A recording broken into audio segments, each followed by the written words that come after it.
Kami dari kelompok 2 akan menjelaskan tentang hasil diskusi kami yang berjudul Sejarah dan Corak Estetika Masa Abad Klasik. Tema tersebut meliputi sejarah estetika masa abad klasik dan corak estetika masa abad klasik. Pertama adalah penjelasan tentang sejarah.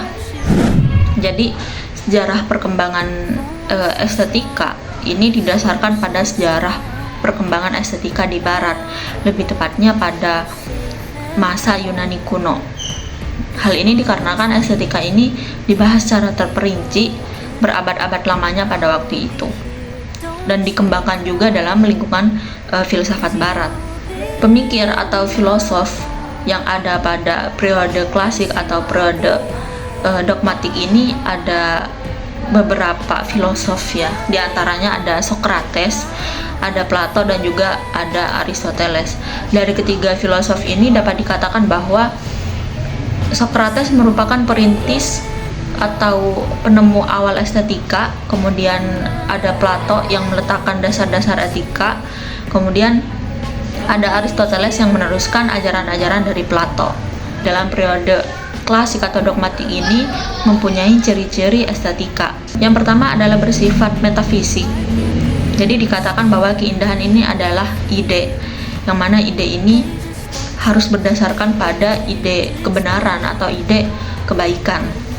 Nah, keindahan ini mempunyai tindakan kualitas, yang mana yang tertinggi ini disebutkan adalah keindahan Tuhan. Kemudian yang kedua adalah bersifat objektivistik. Dikatakan bahwa setiap benda yang memiliki keindahan itu seharusnya harus berada dalam keindahan Tuhan. Seperti alam misalnya. Alam ini memiliki keindahan karena mengambil peranannya atau berpartisipasi dalam keindahan Tuhan. Karena alam ini sendiri adalah ciptaan dari Tuhan. Kemudian ciri yang terakhir adalah bersifat fungsional.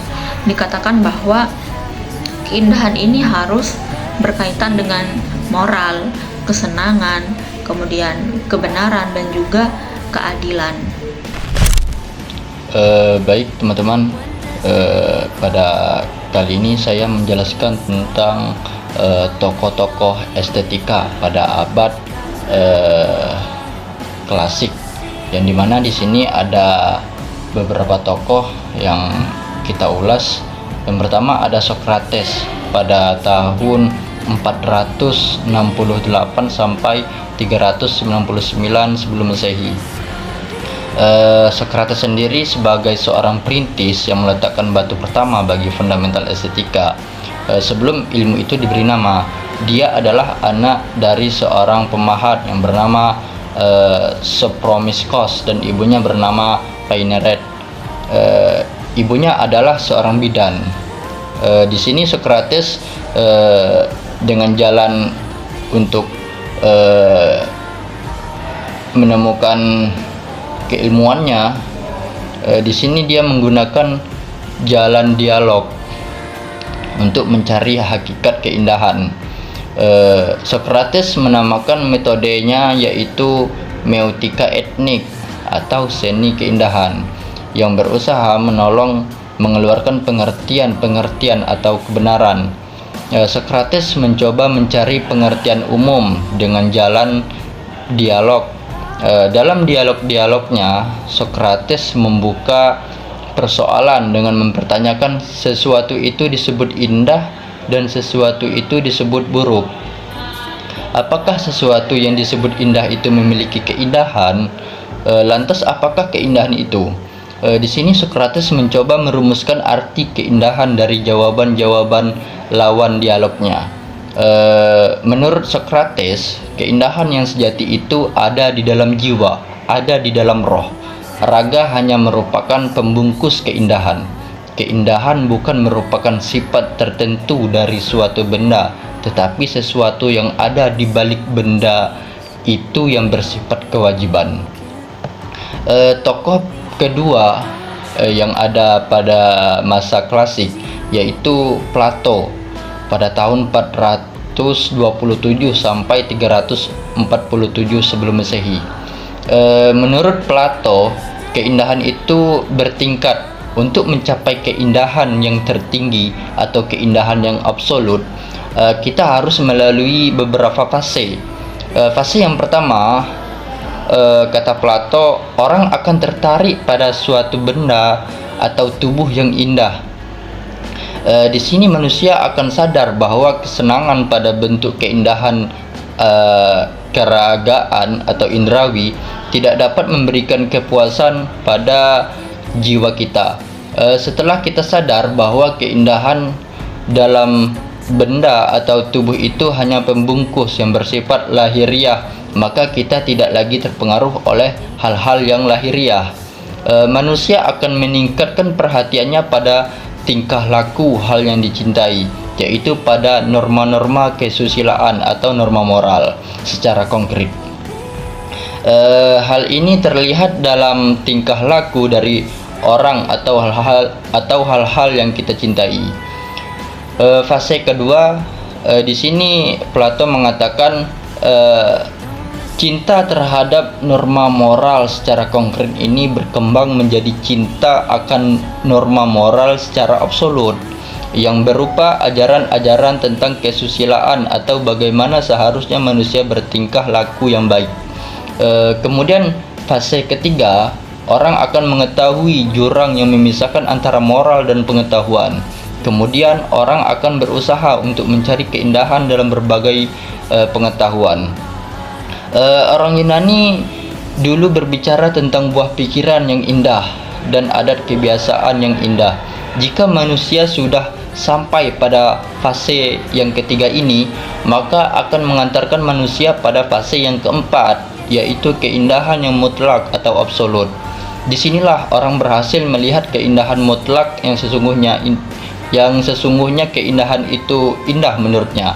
Keindahan universal dan maha tinggi, serta dari sinilah segala sesuatu berasal, dan dari sana pula lah segala sesuatu harus kembali. Yang terakhir, tokoh di era klasik yaitu Aristoteles pada tahun 384 sampai 322 sebelum Masehi. Di sini Aristo mengulas tentang keindahan, yang mana pada kacamata dia keindahan itu dianggap sebagai suatu kekuatan yang memiliki berbagai unsur yang membuat sesuatu hal yang indah.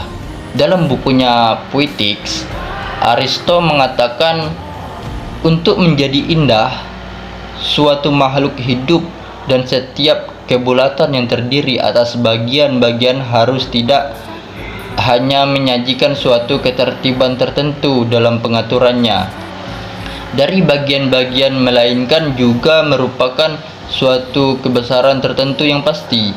Menurut Aristoteles, unsur-unsur keindahan dalam alam maupun pada karya manusia adalah suatu ketertiban dan suatu besaran atau ukuran tertentu.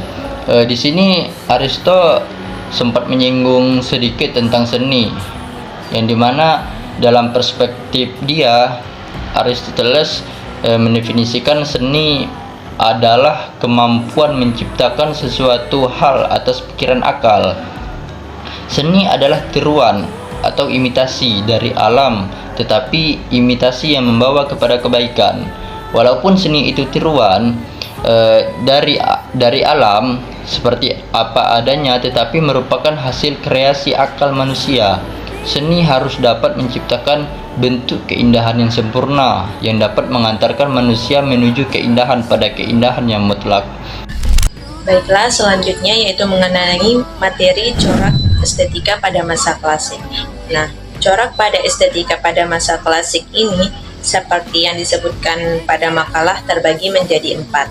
Yang pertama yaitu seni sebagai teknik, dan yang kedua seni yang rasional, dan yang ketiga yaitu kerja seni berlawanan dengan kreativitas, dan yang terakhir yaitu paradigma mimesis. Nah, paradigma mimesis ini memiliki 2 pendekatan. Yang pertama yaitu pendekatan formalis, dan yang kedua yaitu pendekatan fungsional dalam seni.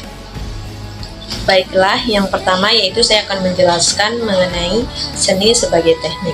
Nah, kenapa seni dikatakan sebagai teknik? Karena pada masa klasik, seni dipahami sebagai teknik atau keterampilan yang sistematis. Nah, seni bukan hanya tentang menggambar atau memahat, tetapi juga tentang melakukan sesuatu dengan baik dan benar. Nah, seni mencakup berbagai aktivitas sehari-hari yang menuntut pengetahuan dan metode. Selanjutnya yaitu yang kedua, seni yang rasional. Nah, kenapa dikatakan seni yang rasional? Nah, pada masa klasik memiliki karakter yang sangat rasional. Praktik kesenian yang dijalankan berdasarkan aturan-aturan serta proporsi yang terukur. Nah, dan prinsip-prinsip logis. Nah, seorang seniman harus memahami matematika dan proporsi tubuh manusia untuk membuat karya seni yang baik. Nah, kita bisa mengambil contohnya yaitu ketika kita membuat kue yang kita inginkan. Nah, kita harus melalui langkah-langkah untuk membuat kue yang kita inginkan atau kue yang lezat. Nah, itu sebagai contoh seni sebagai rasional. Selanjutnya yang ketiga yaitu kerja seni berlawanan dengan kreativitas. Nah, apa yang dimaksud dengan kerja seni berlawanan dengan kreativitas? Nah, pada masa klasik dipandang sebagai tiruan kenyataan. Nah, seorang seniman bukan hanya menciptakan bebas yang mengandalkan kebaruan mutlak. Nah, tetapi lebih sebagai peniru yang bekerja berdasarkan pakem, hukum alam, dan sebuah tradisi. Selanjutnya yaitu corak estetika yang terakhir yaitu paradigma mimesis. Nah, paradigma mimesis ini memiliki dua pendekatan, yaitu yang pertama pendekatan formalis dan yang kedua yaitu pendekatan fungsionalis. Nah, apa sih itu pendekatan formalis? Nah, pendekatan formalis itu lebih menekankan pada struktur internal karya seni seperti proporsi dan harmoninya.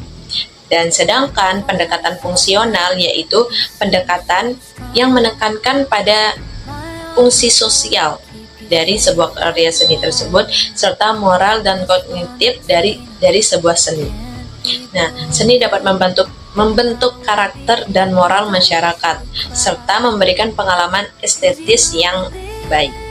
Dari corak yang sudah saya jelaskan tadi, kita mengambil kesimpulan bahwa pada masa klasik, seni itu dipandang sebagai sesuatu yang memerlukan keterampilan dan pengetahuan yang baik, serta memiliki fungsi yang penting dalam masyarakat. Bukan hanya tentang menciptakan sesuatu yang baru, tetapi tentang meniru dan mempresentasikan kebenaran dengan baik. Cukup sekian dari kelompok kami. Sekian, Assalamualaikum warahmatullahi wabarakatuh.